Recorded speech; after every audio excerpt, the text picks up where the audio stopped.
Bueno, ¿cómo andan? Yo soy Francisco Effer y soy médico de el Sanatorio Grupo MID. Estoy en el área de ecocardiografía y también en unidad coronaria. Y hoy vamos a hablar de la valvulopatía mitral, ¿sí? Lo que concretamente de insuficiencia y estenosis. Vamos a empezar con insuficiencia mitral. Sabemos que es el pasaje de sangre desde el ventrículo izquierdo hacia la aurícula izquierda durante la sístole ventricular, lo cual va a llevar una sobrecarga de volumen, ¿sí? De el ventrículo izquierdo y la aurícula izquierda, con posterior dilatación de dichas cavidades, hipertrofia ventricular excéntrica, ¿sí? Y una vez que avanza la patología, también vamos a tener compromiso del circuito pulmonar y del ventrículo derecho. Para hablar de la válvula mitral tenemos que saber que tiene una anatomía compleja, ¿sí? Que no solo estamos hablando de una válvula, sino de toda una estructura que la soporta, ¿sí? Que comprende al anillo mitral, a las cuerdas tendinosas y músculos papilares y también al miocardio subyacente, ¿sí? Y cualquier patología que afecte a cualquier nivel de válvula y aparato subvalvular puede condicionar distintos grados de insuficiencia mitral. Como etiologías, a la cabeza tenemos lo que es la degenerativa, ¿sí? Seguido por la fiebre reumática, ¿sí? Que esto más que nada, bueno, obviamente en países en vías de desarrollo y que cada vez, por suerte, la vemos menos. La endocarditis infecciosa, la de causa isquémica y también asociada a otras miocardiopatías. La podemos clasificar según el tiempo de evolución en lo que es la IM aguda y crónica y en base a el mecanismo, digamos, o afectación, si es primariamente de la válvula o aparato subvalvular, vamos a hablar de las IMs orgánicas, y cuando, por ejemplo, está afectada la geometría del ventrículo izquierdo, sí, pero con la válvula indemne, hablamos de secundarias o funcionales. Esto es un apartado respecto a lo que es la insuficiencia mitral aguda, ¿sí? En la cual, bueno, la etiología a veces suele tener más prevalencia lo que es la endocarditis, las rupturas de cuerdas secundarias a, por ejemplo, válvulas mixomatosas, lo que es la isquémica o causas traumáticas. ¿Y por qué hago un apartado aparte? Porque o sea, obviamente que acá la clínica va a estar condicionada por un montón, digamos, de adaptaciones que no tiene, digamos, tanto la aurícula como el ventrículo, a diferencia de lo que pasa en lo que son las IM crónicas, ¿sí? Y obviamente la etiología no va a ser lo mismo una clínica de una IM secundaria a una endocarditis a lo que una que ocurre en el transcurso de un infarto de miocardio, ¿sí? La presencia de IM previa también lo va a condicionar, como por ejemplo podemos tener una válvula mixomatosa con un prolapso que tenía una IM que fue leve a moderada y de golpe rompe una cuerda y se hace aguda. Obviamente ese corazón ya va a tener mecanismo adaptativo que no va a ser la presentación igual, ¿sí? Entonces, esto obviamente que va a hacer que sea mucho más frecuente la presentación como edema agudo de pulmón, hipotensión o en casos también shock, que nos van a obligar a una terapéutica mucho más urgente, ¿sí? Y a la indicación también quirúrgica y de otros dispositivos como puede ser, por ejemplo, un balón de contrapulsación. Siguiendo con la clasificación, lo que más utilizamos hoy en día, esto es la clasificación de Carpentier, que lo que hace es clasificarla en 3 tipos y se basa en lo que es la movilidad de la válvula, si tiene una movilidad normal, excesiva o restringida, y como ejemplos típicos de lo que es el tipo 1, tenemos lo que es la dilatación anular, ¿sí? En la cual lo que se pierde acá es la coaptación, ¿sí? Entre la valva anterior y posterior. Eso es algo que no he dicho en la parte de anatomía, pero saben que, digamos, la válvula tiene una superficie de coaptación que obviamente va de los 3-4 milímetros más o menos. A medida que el anillo se dilata y va tirando las válvulas para afuera, esa superficie se puede perder y va a configurar jets de insuficiencia de origen y dirección central, ¿sí? Después la tipo 1B, que es la que se produce secundaria en una perforación, como puede ser el caso de una endocarditis infecciosa, y en este caso vamos a tener un jet con un origen excéntrico, ¿sí? Y la dirección obviamente que va a ser variable. Las tipo 2, los ejemplos clásicos son el prolapso, ¿sí? Como ven en este caso, el jet es de origen central, ¿sí? Y la dirección va a ser siempre contralateral a la válvula que prolapsa. Y el otro caso es la válvula Flail, que esto se da cuando la cara ventricular de la valva queda expuesta hacia la aurícula izquierda, y obviamente que esto también va a dar un jet de origen central y la dirección excéntrica opuesta a la válvula que está flare. Y en las tipo 3, en las cuales la motilidad está reducida, tenemos lo que es la fusión comisural, como es el caso típico de la valvulopatía reumática, ¿sí?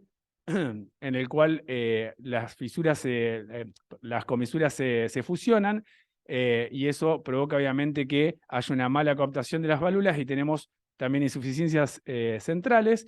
Y por último, lo que es la secundaria a la dilatación del ventrículo izquierdo, que lo que termina haciendo es traccionar de los músculos papilares hacia el ápex ventricular y nuevamente perdemos esta coaptación adecuada de la válvula mitral, generando insuficiencias de origen y dirección central. Para el diagnóstico, obviamente que nos vamos a centrar, lo que hacemos casi siempre lo confirmamos y lo establecemos por el ecocardiograma, pero no quería dejar de mencionar que siempre a nosotros los pacientes nos llegan al consultorio porque alguien apoyó el estetoscopio y escuchó un soplo. ¿Y cómo es el soplo de la insuficiencia mitral? Es un soplo holosistólico, bien llamado en barra, acá lo tienen representado. Esto se da obviamente porque durante la sístole, cuando hay insuficiencia mitral, las presiones en el ventrículo izquierdo siempre son mayores que en la aurícula izquierda durante todo el ciclo. Entonces va a empezar inmediatamente cuando arranca la sístole y termina ahí en el segundo ruido, siempre con una intensidad constante, ¿sí? Después, por otro lado, en el electrocardiograma, como dijimos y vimos en la fisiopatología, que esto genera una sobrecarga de volumen y agrandamiento de la aurícula izquierda, obviamente que podemos ver estos signos en el electro, también signos de sobrecarga ventricular izquierda, de acuerdo a que vaya pasando el tiempo, y también de sobrecarga ventricular derecha. La resonancia tiene valor más que nada cuando los parámetros que tenemos en el eco son discordantes, ¿sí? O tenemos, por ejemplo, muy malas ventanas ultrasónicas, o queremos también establecer con seguridad cuál es la fracción de eyección, sabiendo que la resonancia es el gol estándar para esto, y también para ver volúmenes ventriculares, ¿sí? Y vamos a hablar un poco del eco. Ustedes son todos residentes y reciben un montón de veces pacientes con insuficiencia mitral y reciben los ecos. Y ¿qué es lo que uno tendría que decir que sí o sí tiene que estar informado? Digamos que el informe no puede dejar de tener el mecanismo por el cual se produce la insuficiencia mitral. ¿Sí? Esto es importante porque obviamente que a nosotros nos da un pronóstico y un manejo totalmente distinto. El grado de severidad, obviamente. Lo que es el volumen de la aurícula izquierda, y esto es importante que esté expresado en mililitros por metro cuadrado. Sepan que obviamente todo lo que nosotros medimos cuantitativamente va a estar siempre ajustado a la superficie corporal, porque no es lo mismo una aurícula izquierda para mí que para un paciente de 2,5 metros. Los diámetros ventriculares, tanto el diámetro sistólico y diastólico del ventrículo izquierdo, que esto vamos a ver después que es más importante también para tener en cuenta un momento quirúrgico, por ejemplo. Diámetros también del ventrículo derecho, la función de ambos ventrículos, y acá es importante que la fracción de eyección del ventrículo tanto izquierdo y derecho, si se puede, también esté expresada con algún método cuantitativo, como es el caso del Simpson, porque como vamos a ver, en la insuficiencia mitral, el ventrículo se encuentra con una doble descarga, ¿sí? Y una de esas es la aurícula izquierda, que es una cavidad que tiene presiones bajas, y la fracción de eyección, cuando uno la estima visualmente, puede tener el error de sobreestimarla, ¿sí?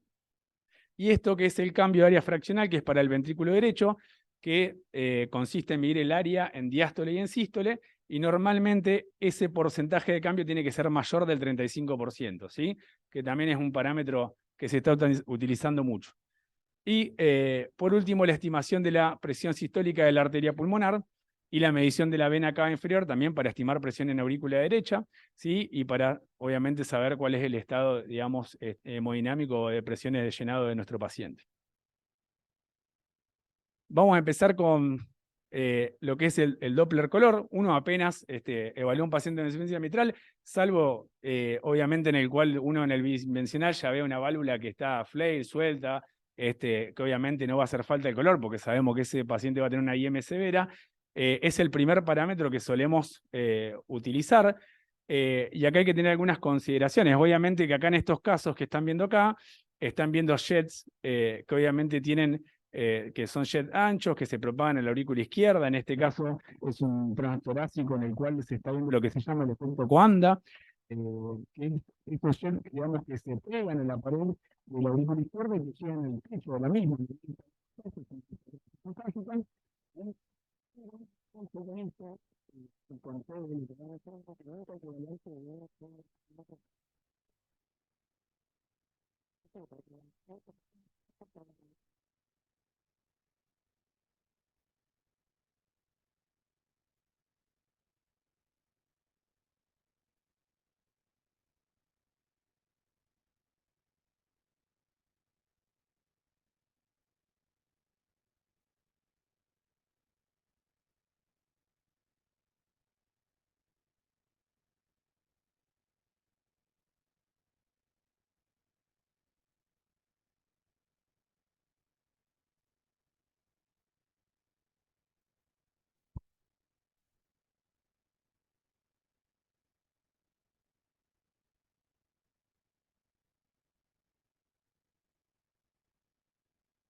Ahora sí. Bueno, entonces estamos hablando que hay parámetros semi-cuantitativos, ¿sí? El ancho de la vena contracta, el flujo en las venas pulmonares, velocidad de la onda E del flujo transmitral, ¿sí?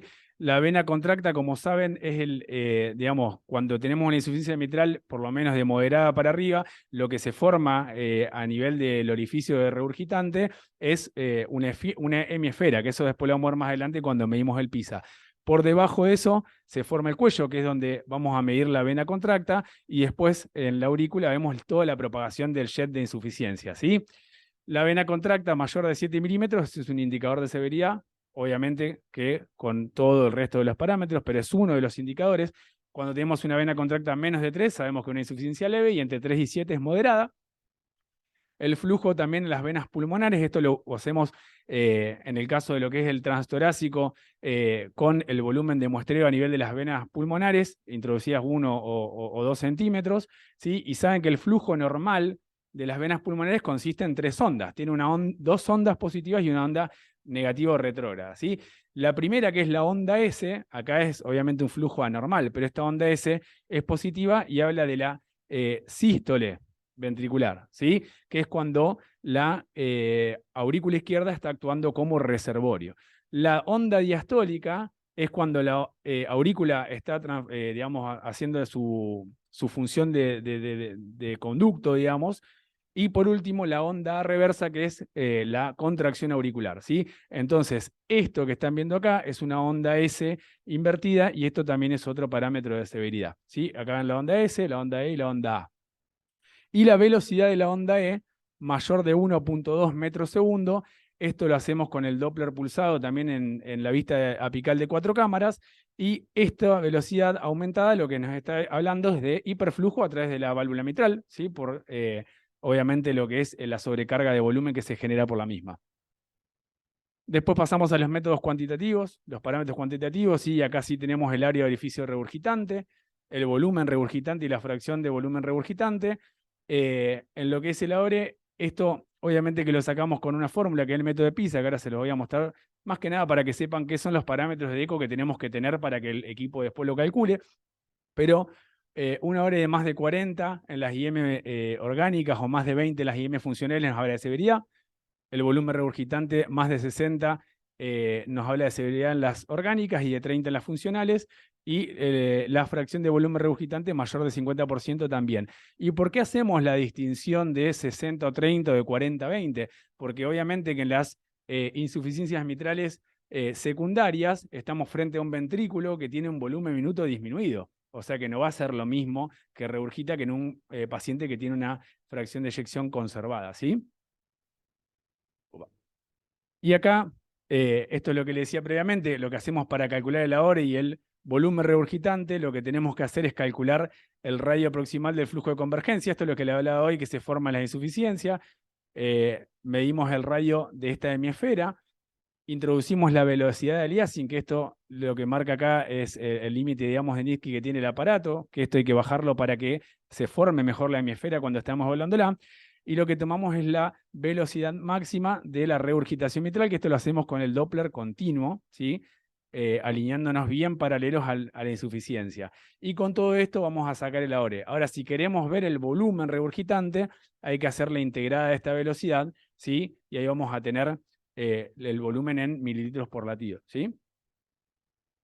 Y por otro lado, como dijimos, la cuantificación de cavidades. Esto es todo lo que nos está hablando, es la repercusión hemodinámica que tiene, más allá del grado de severidad que tenga, la valvulopatía. Y ahí hemos hablado de la dilatación de la aurícula izquierda, acá está medido en 4 y 2 cámaras. Sí, esto después nos da un volumen que hay que ajustar a la superficie corporal. La medición de los diámetros ventriculares, siempre con, digamos, la vista paraesternal eje largo y en modo bidimensional. Acá tenemos una imagen que representa el Simpson en 4 y 2 cámaras, ¿sí?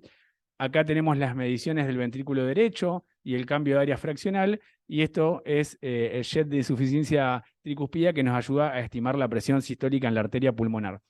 Y es importante, como para terminar con la parte de eco, que siempre uno tiene que ser coherente con las cosas que mide y con las cosas que informa después.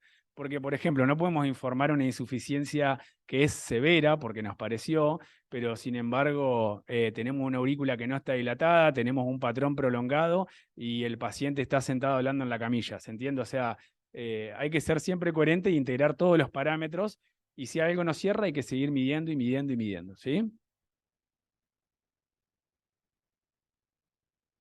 Bueno, después vamos a pasar al tratamiento. La verdad que el tratamiento médico, obviamente que hay poco, digamos, en lo que son las primarias con función conservada. La verdad que el uso profiláctico de vasodilatadores tiene poca evidencia. Sí, obviamente cuando entramos ya en aquellos pacientes que tiraron la FEBI, el tratamiento va a ser lo mismo que para el tratamiento de insuficiencia cardíaca.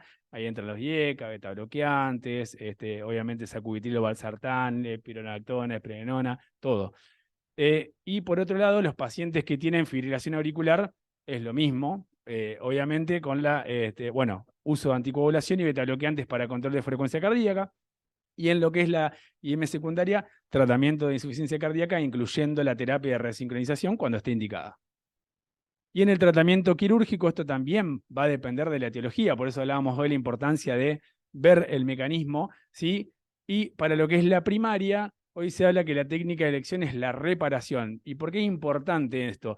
Porque como dijimos, la válvula no es la válvula sola, sino que es un aparato subvalvular que sostiene y hace que el ventrículo izquierdo funcione correctamente. Entonces, si yo agarro un paciente y le saco la válvula y dejo el aparato subvalvular suelto y le pongo una prótesis, tengo mucho riesgo, obviamente, de que ese corazón no vaya a funcionar bien. Entonces, hoy en día lo que se tiende a hacer es intentar de cualquier forma mantener todo el aparato subvalvular y reparar en caso de que sea posible, ¿sí? Entonces, esta salvedad, esto ahora se pone mucho hincapié en intentar la reparación, ¿sí? Obviamente que vamos a tratar a los pacientes con IM graves sintomáticos, ¿sí? Y en aquellos pacientes asintomáticos que tengan disfunción del ventrículo izquierdo, esto lo vamos a ver cuando hay caída de la fracción de eyección o cuando el diámetro de fin de sístole está por encima de 40 milímetros de mercurio. Y con un nivel de indicación menor, los pacientes asintomáticos con función conservada, pero que tienen una sistólica pulmonar elevada en reposo, más de 50 milímetros de mercurio, que tienen una FA secundaria de la IM, ¿sí? O volumen de aurícula izquierda severamente dilatado por encima de 60 mililitros metro cuadrado, ¿sí? Y las secundarias, vamos a tratar a los pacientes que estén sintomáticos a pesar de un tratamiento médico óptimo, a los pacientes que obviamente vayan a ser sometidos a otra cirugía cardíaca, como es el caso de la revascularización miocárdica, o pacientes que tengan coexistencia de otra valvulopatía que merezca ser tratada, ejemplo, una estenosis o insuficiencia aórtica severa. Y acá es donde entra también la consideración de la reparación percutánea borde con borde, que es lo más conocido hoy como el MitraClip, ¿sí? En pacientes que no son candidatos a cirugía y que tengan también una anatomía favorable para el procedimiento, que eso lo verán posteriormente, ¿sí? Acá, bueno, a modo de resumen, siempre nos vamos a guiar una vez que establecemos la severidad de la patología, la presencia de síntomas, Si el paciente está asintomático y tiene un riesgo quirúrgico aceptable, se va a intentar la reparación. Si el paciente está asintomático, nos vamos a fijar en los parámetros del eco y la función ventricular y el diámetro sistólico. Si eso está aumentado, vamos a ir a la cirugía, y si no, con otro nivel de indicación más bajo, empezar a encontrar otras causas como es hipertensión pulmonar, ¿sí? Lo que es la FA o la dilatación de la aurícula izquierda. Y obviamente que en pacientes que tienen un riesgo muy aumentado, hay pacientes que no son candidatos a nada y que también vamos a hacer tratamiento paliativo. Y esto también es importante, el seguimiento. A mí me llega un paciente del consultorio que tiene una insuficiencia mitral severa y está asintomático. Bueno, ¿qué hacemos con ese paciente? Ese paciente hay que seguirlo, ¿sí? Y cada 6 meses hay que tener una evaluación clínica y ecocardiográfica. ¿Por qué? Básicamente porque tenemos que ver que en este transcurso no, digamos, un paciente que hoy no tiene una indicación quirúrgica no quiere decir que el día de mañana no la tenga. El paciente se puede poner sintomático y limitarse y ni enterarse y nosotros darnos cuenta en el interrogatorio dirigido, ¿sí? También para aquellos pacientes en los cuales tienen síntomas que en realidad no nos convencen y no sabemos si está claro si es secundaria la valvulopatía o no, entra lo que es el ecoestrés, ¿sí? El ecoestrés puede poner en evidencia síntomas que estaban ocultos o pacientes, como decía antes, que se van limitando de a poco y que de golpe hacen 3 cuadras y están disnéicos. Podemos evaluar otros parámetros hemodinámicos como es la desarrollo de hipertensión pulmonar posesfuerzo. Podemos mirar también lo que es el Doppler, digamos, pulmonar para ver presencia de líneas B y demás. También el ProBNP es importante también para ir siguiendo a los pacientes y el Holter en aquellos pacientes que, por ejemplo, refieran palpitaciones y demás, para ir pesquisando la aparición de fibrilación auricular, que también nos va a obligar a anticoagular a los pacientes y demás. Bueno, ¿alguna duda con lo de insuficiencia mitral? ¿Alguna pregunta, algo? ¿Todo bien?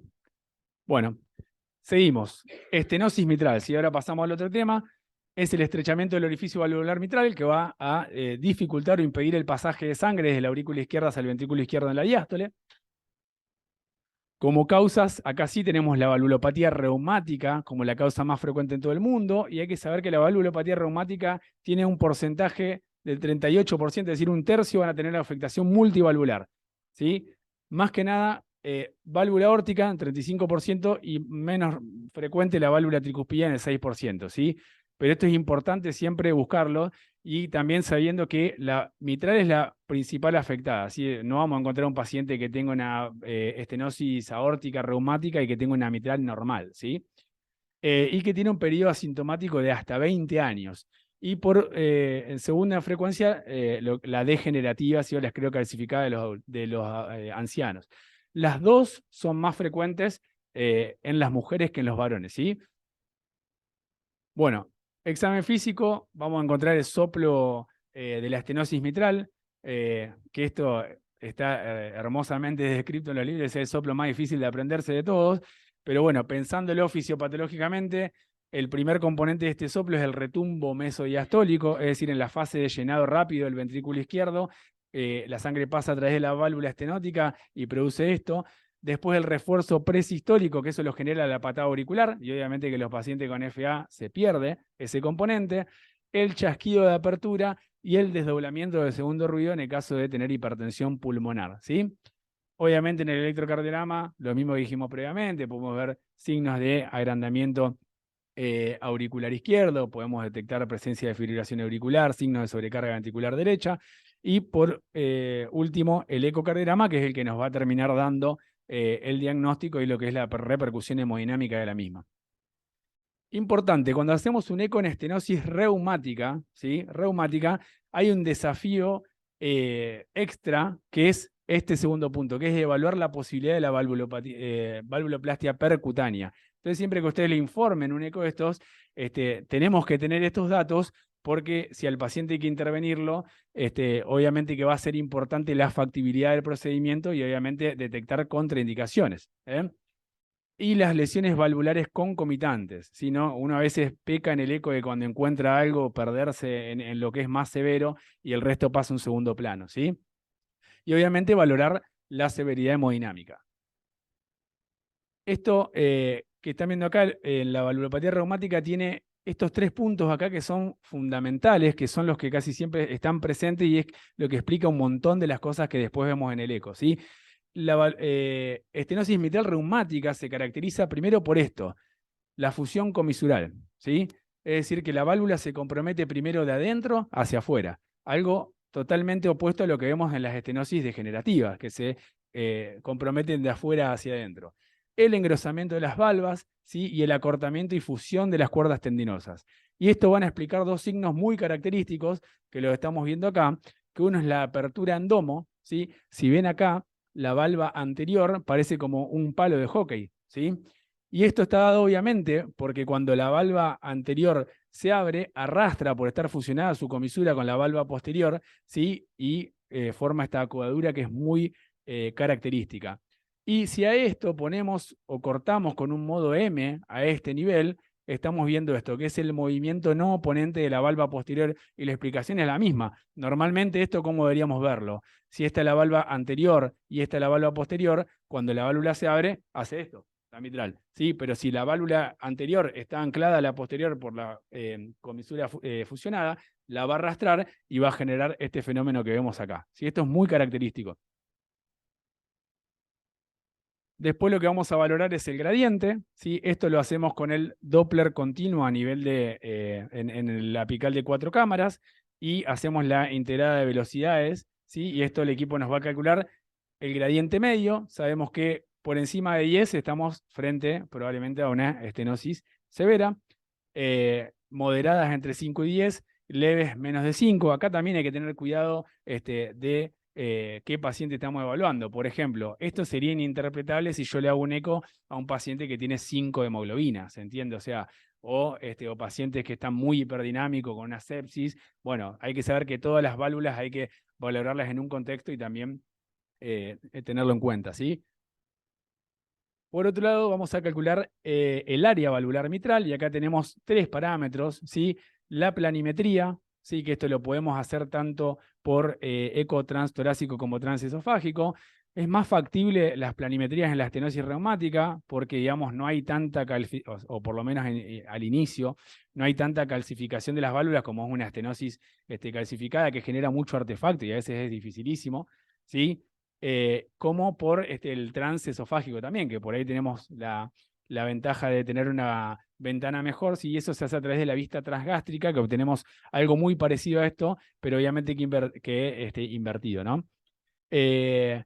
Después tenemos el área valvular por el tiempo de imipresión. El tiempo de imipresión es el tiempo en el cual el gradiente máximo se reduce hacia la mitad, y este 220 se utiliza porque en estudios se dio a conocer que este 220 coincide con áreas menos de 1 centímetro cuadrado, ¿sí? Entonces tomamos ese tiempo de imipresión, dividimos 220 sobre ese tiempo y nos da el área valvular, y también se puede utilizar la ecuación de continuidad. ¿Esta de dónde la conocen? La ecuación de continuidad. ¿En qué otra valvulopatía la usamos? En la estenosis aórtica, ¿sí? Que esto, digamos, se basa en el principio de conservación de masa, ¿sí? Y obviamente que si nosotros podemos calcular un área, podemos calcular despejando todas las variables del otro área si tenemos todos estos datos, ¿sí? Con áreas menos de 1 centímetro cuadrado estamos hablando de estenosis severa también. Y acá, esto es específicamente para lo que es las estenosis reumáticas, ¿sí? Que es el score de Wilkins. ¿Alguna vez lo escucharon nombrar? Bueno, el score de Wilkins, y esto es algo que tenemos que informar cuando yo les hablaba de la factibilidad y de ver la posibilidad de un procedimiento percutáneo, lo que nos habla es justamente eso, la factibilidad de poder realizar un procedimiento y de que ese procedimiento sea exitoso, ¿sí? Tiene 4 componentes, ¿sí? La motilidad valvar, el engrosamiento de las válvulas, el engrosamiento subvalvular y la calcificación. A eso se le va a ir asignando un punto, digamos, o de 1 al 4, depende el grado de compromiso. Y con scores por debajo de 8, sabemos que tenemos alta chance de éxito. Por encima de 12, si bien no lo contraindica, sabemos que el procedimiento puede que tenga un resultado malo. Y entre medio, obviamente, tenemos resultados mediocres, ¿sí? Pero bueno. Y en este caso, digamos, como le había dicho antes, que lo podemos calcular tanto por transtorácico como por el ETE, pero el ETE tiene una doble utilidad. Mejoramos la ventana y también podemos descartar trombos en la aurícula o en la orejuela, previo al procedimiento, lo cual es una contraindicación, ¿sí? Acuérdense que esta valvulopatía es la que más dilata la aurícula izquierda, a más dilatación, más ectasis sanguínea, y ni hablar en presencia de fibrilación auricular, muchísimas chances de formación de trombos. En el tratamiento vamos a tratar las complicaciones tromboembólicas, sí que estas son bastante frecuentes por todo esto que les acabo de decir, y vamos a utilizar los antagonistas de vitamina K. Sepan que acá en este escenario los nuevos anticoagulantes no tienen ningún rol, ¿sí? Y lo vamos a utilizar en pacientes con fibrilación auricular o en aquellos que tienen ritmo sinusal, pero tienen antecedentes de embolia previa. Obviamente que si tengo un trombo evidenciado voy a anticoagular al paciente. Y también relativo acá a la utilización de aurículas severamente dilatadas con más de 60 mililitros metro cuadrado o con contraste espontáneo denso, ¿sí? ¿Saben lo que es eso? ¿Alguna vez lo vieron? ¿Contraste espontáneo? Claro, es una expresión, digamos, de la ectasia sanguínea, que si bien no llegamos a ver la formación de un coágulo, es precursor. Eso habla de que ahí hay sangre, digamos, que está ectásica. Eso hay una escala para graduarlo, que es visual, básicamente. Va a depender de, por ejemplo, si el contraste está presente durante todo el ciclo o no, si es el mismo contraste que hay en la aurícula que en la orejuela, ¿sí? Y en la densidad del remolino, ¿eh? Pero eso es una escala que es visual, y obviamente que los grados 3 y 4, cuando ya hablamos de un contraste de grado 4, casi que es imposible descartar que haya un trombo porque no vemos lo que hay debajo del humo y puede haber un coágulo tranquilamente, ¿sí? Después, por otro lado, el control de ritmo, ¿sí? Acá entran los betabloqueantes, la digoxina en aquellos pacientes, obviamente, que estén con, por ejemplo, FA de alta respuesta de insuficiencia cardíaca, amiodarona en caso de que querramos mantener ritmo sinusal. Y acá es importante el rol de la cardioversión eléctrica. Obviamente es importante tener patada auricular cuando estamos hablando de estenosis mitral, porque acuérdense que aporta un 25 o 30% de llenado, o sea que obviamente que nos va a convenir. Y en los pacientes que tenemos demostrada la FA que es menor a 48 horas, es importante proceder a la cardioversión y posterior mantenimiento con amiodarona. Y para tratar los síntomas de congestión, obviamente estos pacientes, restricción de sodio líquido, utilización de diuréticos, betabloqueantes y todo el tratamiento de, nuevamente, la insuficiencia cardíaca. Hablando ya de valvuloplastia con balón, ¿cuáles son las indicaciones? Los pacientes que son sintomáticos, ¿sí? Y que no tienen características desfavorables para la valvuloplastia con balón. ¿Y qué decimos desfavorable? Hay variables clínicas y anatómicas, ¿sí? Las anatómicas ya dijimos, un Wilkins por encima de 8, digamos, sabemos que las chances del éxito son menores y a medida que aumenta el Wilkins peor. Y las clínicas, obviamente que la edad avanzada, el caso de que sea una nueva valvuloplastia, pacientes ya intervenidos, pacientes con FA permanente, pacientes que tienen mala clase funcional y pacientes que tienen hipertensión pulmonar severa. Y acá hay otro concepto, el score de Padial, ¿alguna lo escucharon nombrar? ¿Nunca? Bien, el score de Padial es otro score, pero esto lo que predice es la prevalencia o aparición de insuficiencia mitral post-valvuloplastia, ¿sí? El Wilkins nos habla del éxito de la valvuloplastia y el Padial nos habla de la aparición de insuficiencia mitral, ¿sí? Y lo que evalúa básicamente es el engrosamiento y calcificación de las válvulas y de las comisuras, ¿eh?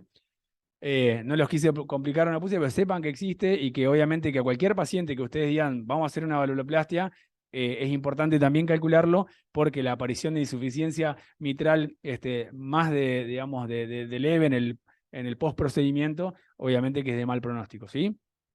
¿Y cuáles son las contraindicaciones? Obviamente un área valvular más de 1.5. ¿Para qué lo vamos a hacer? Dijimos que es severo debajo de 1, ¿sí? Trombo en la aurícula izquierda. A nadie se le ocurriría meterse con un catéter a liberar un trombo al cerebro. Insuficiencia mitral mayor que leve, por lo mismo que hay mucho previamente, por la posibilidad, o sea, estamos entrando nosotros con un valor a romper las comisuras y después lo que queda, o sea, obviamente vamos a resolver la estenosis, pero la idea es no implantar una nueva enfermedad en el paciente.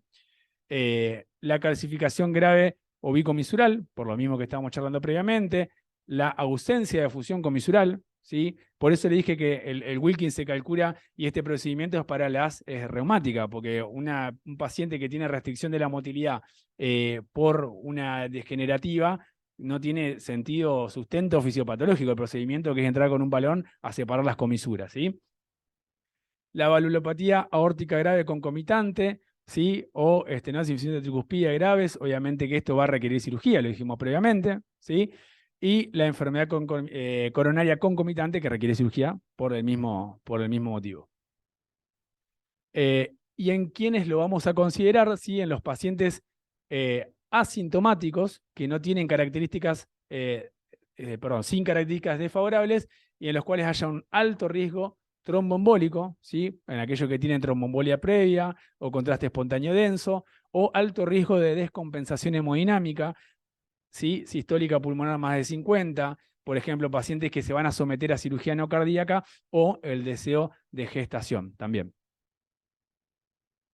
Y en el seguimiento de estos pacientes, lo mismo que dijimos con la insuficiencia mitral, vamos a hacer un control clínico y ecocardiográfico para ver la progresión, para ver el compromiso de las cavidades derechas, ¿sí? Holter siempre tratando de pesquisar la aparición de fibrilación auricular. Y en los pacientes asintomáticos también entra acá el ecoestrés, ¿sí? ¿Y por qué? Más que nada porque acuérdense que dijimos que estos pacientes, por lo general, las reumáticas son pacientes más jóvenes. Son pacientes que por lo general tienen una vida activa, son pacientes que por ahí practican deporte, son personas que pueden quedar embarazadas, por todo eso ya decíamos. Entonces, esto lo que importa es para la valoración de la presión sistólica pulmonar, tanto en reposo como posesfuerzo, y para la prescripción de actividad física. Y en los pacientes que en la presión sistólica de reposo está por encima de 50 milímetros de mercurio, la actividad física está contraindicada. Lo mismo que aquellos que la desarrollan después de la prueba, ¿sí? Y eso todo.